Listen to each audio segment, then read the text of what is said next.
everyone. I will say what I've learned as a beginner in chess player and how it changed my brain, because be sure that it will help in your life. Okay, I am a beginner. My name is Sonia and I'm a chess player.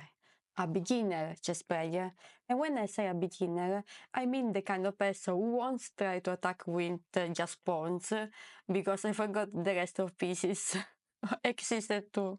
But never think about it again. It will happen even to you. But the important thing is always try to do your best, to focus, and never tilt. But something weird happened after dozens of games, but dozens of games. I started seeing the board differently. I began to realize that chess is not about remembering moves, it's about understanding why those moves exist in the first place. Let's talk about how is structured chess. Chess has three main phases, like a movie: the opening, the middle game, and the end game. According to me, end games are the worst. Yes, maybe it's a point of view. Are the worst, the difficult one. Each phase has its own rules, its own vibe, and its own traps waiting to humiliate you in public. Yes, maybe during a match over the board in public, it will humiliate you. Or maybe you are better than me and you will succeed in endings. Let's start from the beginning, because I don't think that you will start from the end, therefore start from the opening, where every beginner learns humility. When I first started, I thought that the opening was about being fast, develop quickly, they said, so I moved whatever I could, mostly pawns. Yeah, I know. Sometimes even the queen moved too. It was a huge mistake, and I have proved it on my skin. Let me explain why. In the opening, the main goals are control the center. Those four squares, usually e4, d4, e5, d5. It will be your choice, it depends on how you prefer to open. Develop your minor pieces, usually knights before bishops. Yes, there is a reason.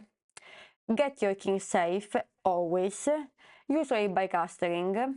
Obviously, castling will not assure you to win, but it will defend your king, it will create a stronger position. And to move the same piece twice, unless necessary. Because if you consider something, it is rational that if you have just moved a knight, for example, why you should move the same knight again?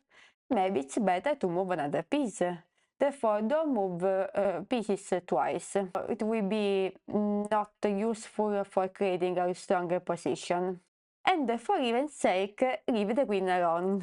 Think about it. In actual war, the queen doesn't charge out on time one, right? She's a royal, just like the king. And the royal usually won't go on front line during a war, especially at the beginning. Maybe at the end, maybe, or maybe not. It depends on royal. But in this case, they will move after. Usually queen in middle game and the king in the end game. So she stays protected, you have to protect her too. You don't send Lady Gaga, Beyoncé in a battle without security, right? What I learned is that it's not about copying openings, because when I started studying the chess, I bought many books about openings, middle games and end games.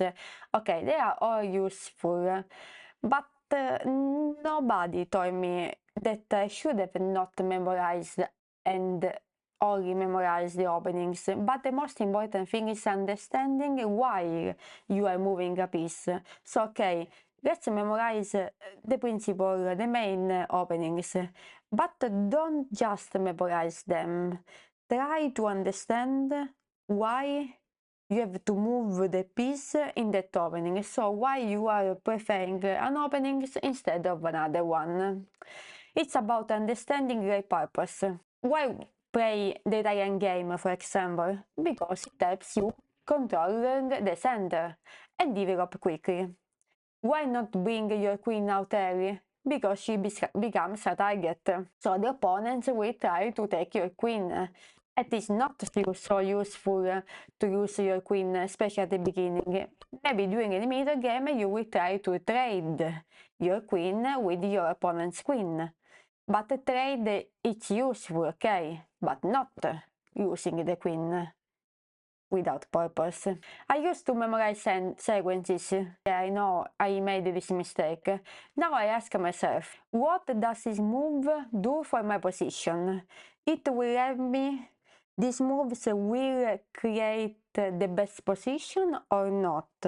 If I move something, for example, if I move it, moving this knight, there will be another piece undefended. And which piece I'm going to defend or to attack? There will be an hanging pieces. It will be a right move or not. So always ask yourself these questions.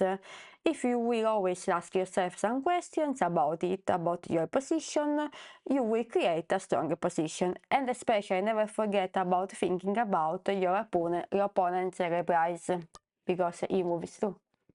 Okay, this is the opening. Now let's skip to the second part, the middle game. Welcome to the jungle. This is where things get messy and beautiful. Suddenly the board is open. Pieces are flying. Treats are everything. At first I played based on feeling. This knight looks cool here. Boom, it's trapped.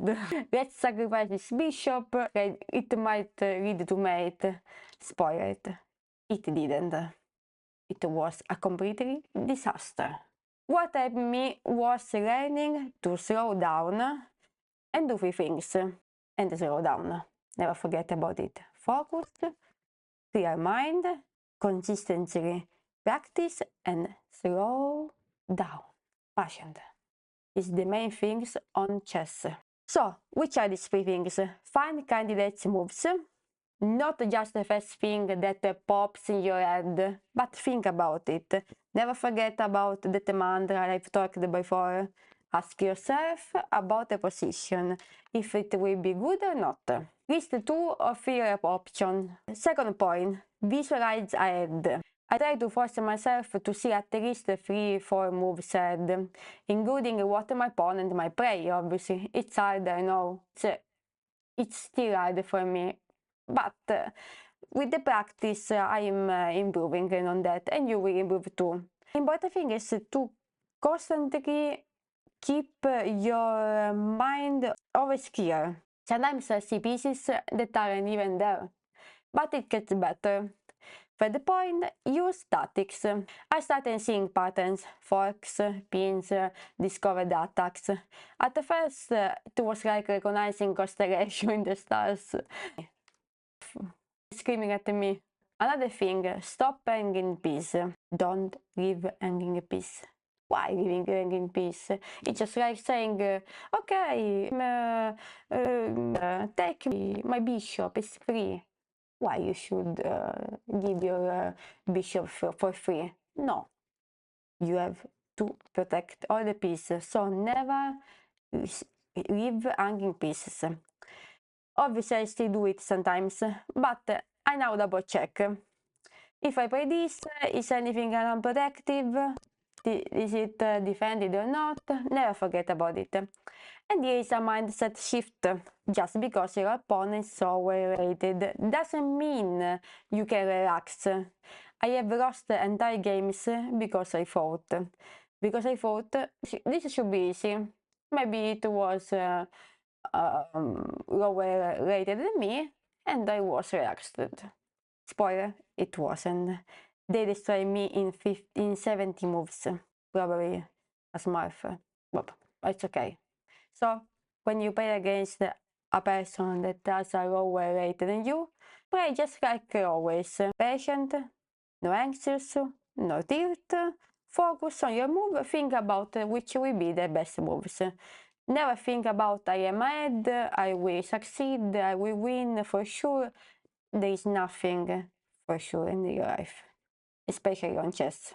It's unbelievable. Now we are coming to the last part of the chess, the endgame, the quiet apocalypse. No, maybe not apocalypse. If you can manage it, if you will study the tactics. Never forget about tactics and problems. This is the phase that most beginners ignore, just like me. And regret ignoring. You will regret too if you don't study tactics. Suddenly, all your tactical chaos is over. You are left with a few pawns, maybe a rook, and a king that finally decides to do something. He's a royal, but now it's time that we do something to royal. Sometimes has to participate to the war. Yeah, sad situation for a king, for a royal. But it's the life.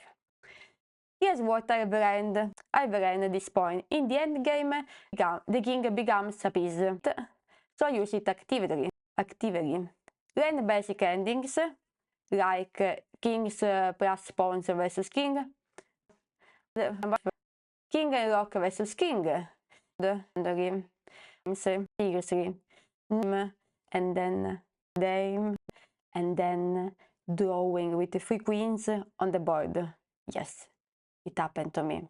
Yes, because I was not practical in the end game, so it's a shame, but it happened. Don't make it happen to you. End game, I like final exam. You don't cram tactics here. You apply your understanding precisely. How I train? Now I will suggest how to train, and I will say you how I train. As I always say, I am a beginner. Therefore, I am explaining to another beginner what was useful for me and what is still useful for me. How I train and still mess up, obviously. I divide my training into 3 parts usually: games, tactics, and visualization practice. Games, so play 0 games, focus, no answers, no tilt, don't play at 2 o'clock of the morning because you will tilt, you will lose your game, you will get nervous, you will tilt again, and you will lose many points on the rate. Yeah, a lot. Because if we try to manage a situation, make it works again, and we damage your hero. It happens to me. Yeah, because I thought I've lost 20 points. Now we played 10 matches, and I've lost about 50 points more. And blame the mouse. Don't just play bullet and after blame the mouse, but think about it. Tactics. At least 10 patches a day. Try to practice, or maybe if you are not able to practice every day, at least 3 times a week. Train your pattern recognition. It is very, very important. Third point, visualization practice. I try to picture a position, then move pieces in my mind. It will look hard, but it's very, very helpful. Sometimes I even stare at the blank board and imagine our sequence. It's like lucid dreaming for nerds. So maybe you will, here next to me there is a board. You could look at the empty board, sorry. Next to me there is a board, empty board, and imagine the moves. So trying to resolve tactics in your mind. Chess isn't just about knowing stuff, as you already know. It's about seeing, feeling, and calculating, and focusing, without angels.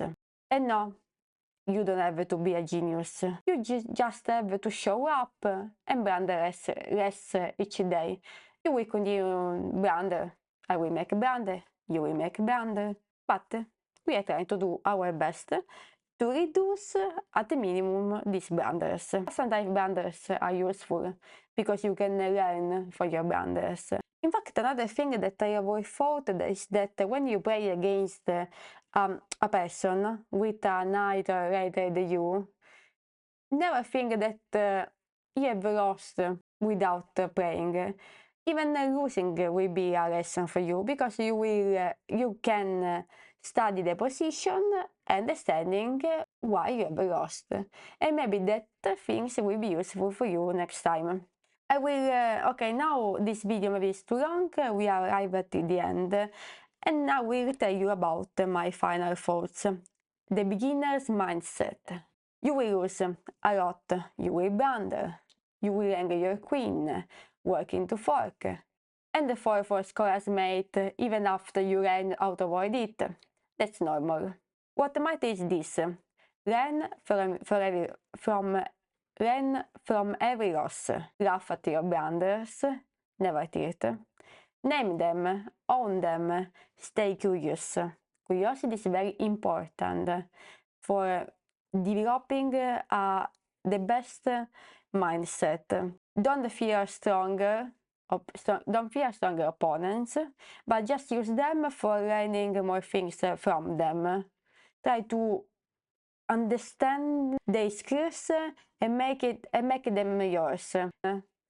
And don't disrespect weaker ones. Chess is humbling. Every game. And one last thing I now do after every game, I ask, what was the worst move I made? And why did I make it? It will be useful for you. That question alone made me 100 points stronger.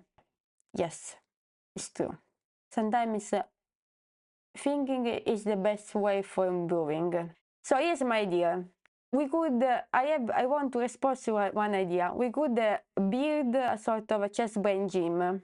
Every week we solve one visualization puzzle mentally. No more, no board, no pieces, just your brain versus the void. If you like the idea, let me know in the comments. If you have made this far, I owe you a rock and rematch. See you in next game, and remember, never bring your queen to a pawn fight. Bye. If you have loved my video, please subscribe, give me a like, this will help me a lot. You can even follow me on Twitch. My name is SkyTonyFew on Twitch, where I usually play chess live. I make many blunders and I challenge you with you. Let's see in the next video, and I hope you enjoy it. Bye!